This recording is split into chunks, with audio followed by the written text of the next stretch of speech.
In 2016, a digital campaign crossed the boundary between the screen and the physical world.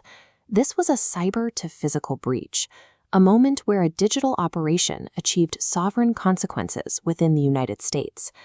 The figure delivered to the executive branch was a deliberately generated political fiction.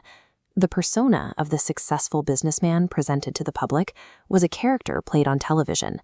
Behind that image was a man who was effectively unbankable in the West. Public records indicate a pattern of multiple bankruptcies and billions in debt to dozens of banks, a situation that changed only after infusions of Russian cash began in the 1990s. This foreign capital allowed him to project the illusion of success to a national audience. He became a purveyor of spectacle, making him a naturally attractive asset for a hostile power looking to influence the American interior. The breach extended beyond the person to the people surrounding him. The administration brought into the White House included an unprecedented number of individuals whose financial and ideological ties to the Russian Federation outweighed their connections to the United States. Paul Manafort, the campaign manager, had spent years softening up democracies for the influence of Russian oligarchs. He took the position while seeking a way to resolve personal debts to those same foreign interests. Michael Flynn, serving as National Security Advisor, had been paid by the Russian Propaganda Center, RT. And the Secretary of State, Rex Tillerson, had been personally awarded the Order of Friendship by Vladimir Putin. This level of foreign influence in the selection of a cabinet indicates a breakdown of American independence. It reveals domestic vulnerabilities that a hostile power was able to identify and push to the surface.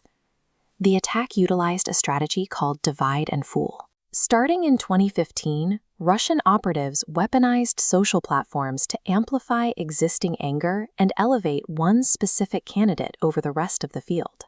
They deployed armies of automated bots to flood feeds with messages that isolated Americans mistook for domestic news.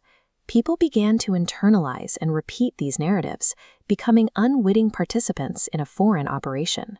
This was followed by timed hacks and drops. When damaging audio of their chosen assets surfaced, foreign intelligence released stolen Democratic emails exactly 30 minutes later, effectively seizing control of the American news cycle. These digital weapons were effective because they were precisely aimed at America's pre-existing societal fractures. The first fracture was the collapse of local journalism. Following the 2008 financial crisis, the local newspaper industry cratered, replacing grounded community reporting with distant national television networks that prioritized entertainment over news. The internet further broke public attention into algorithmic feedback loops. As news became distant and abstract, it became easier for people to trade objective truth for information that simply felt good. At the same time, unregulated capitalism slowed social mobility. For many, the American dream became a zombie march, where the future no longer looked better than the past. By 2015, the top 1% of Americans controlled 76% of the nation's wealth, a level of inequality challenging the Russian Federation.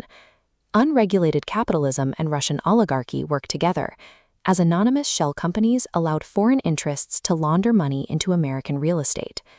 Between the loss of local media and a wealth concentration that rivals the Russian Federation, the United States became an ideal attack surface.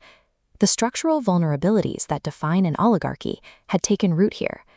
When social mobility feels impossible, politics stops being a debate about reform.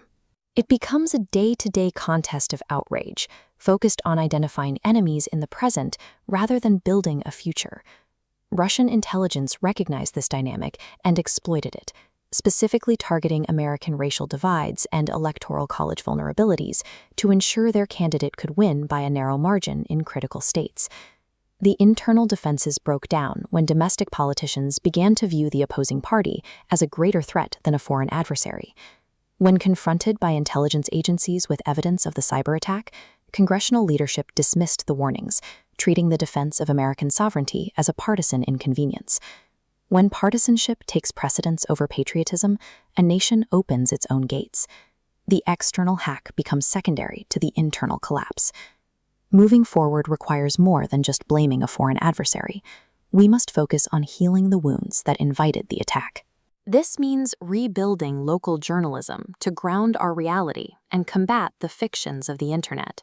It means addressing the wealth inequality and the unregulated financial systems that allow foreign corruption to take root in our institutions. Surviving as an independent country requires fixing these foundational vulnerabilities. Sovereignty only exists when a system is healthy enough to defend itself.